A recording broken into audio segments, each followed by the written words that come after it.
Évangile de Jésus-Christ selon saint Jean. En ce temps-là, Jésus se manifesta encore aux disciples sur le bord de la mer de Tibériade, et voici comment.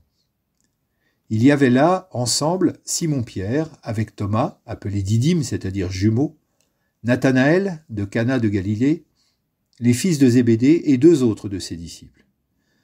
Simon-Pierre leur dit : « Je m'en vais à la pêche. » Ils lui répondent : « Nous aussi, nous allons avec toi. » Ils partirent et montèrent dans la barque. Or, cette nuit-là, ils ne prirent rien. Au lever du jour, Jésus se tenait sur le rivage, mais les disciples ne savaient pas que c'était lui. Jésus leur dit : « Les enfants, auriez-vous quelque chose à manger ? » Ils lui répondirent : « Non. » Il leur dit : « Jetez le filet à droite de la barque et vous trouverez. » Ils jetèrent donc le filet, et cette fois ils n'arrivaient pas à le tirer tellement il y avait de poissons. Alors le disciple que Jésus aimait dit à Pierre : « C'est le Seigneur. » Quand Simon-Pierre entendit que c'était le Seigneur, il passa un vêtement car il n'avait rien sur lui, et il se jeta à l'eau. Les autres disciples arrivèrent en barque, traînant le filet plein de poissons. La terre n'était qu'à 100 mètres. Une fois descendus à terre, ils aperçoivent disposé là un feu de braise avec du poisson posé dessus et du pain. Jésus leur dit : « Apportez donc de ces poissons que vous venez de prendre. » Simon-Pierre remonta et tira jusqu'à terre le filet plein de gros poissons. Il y en avait 153. Et malgré cette quantité, le filet ne s'était pas déchiré.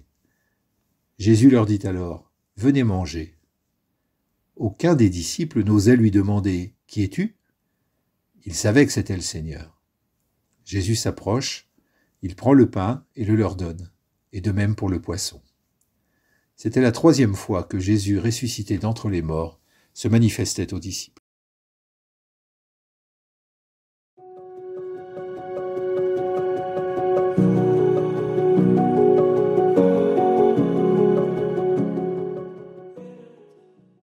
Christ est ressuscité, il est vraiment ressuscité. Encore aujourd'hui, dans cette grande semaine de Pâques, il s'agit pour nous d'accueillir avec les disciples la bonne nouvelle de la résurrection. Ce qui est frappant dans la plupart des récits de résurrection, c'est que nous avons des interactions entre les différents personnages qui reçoivent la bonne nouvelle. Ils se communiquent les uns aux autres le témoignage de la résurrection. Aujourd'hui, c'est Pierre qui entraîne les autres à la pêche, mais c'est le disciple bien-aimé qui permet de le reconnaître. C'est parce qu'ils sont ensemble que les disciples parviennent à reconnaître Jésus et à accueillir cette bonne nouvelle inouïe. C'est un témoignage fondamental pour tout chrétien.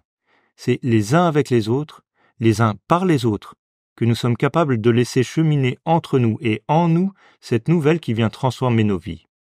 À nous alors de chercher où et comment nous pouvons nous entraîner avec d'autres à accueillir la résurrection de Jésus.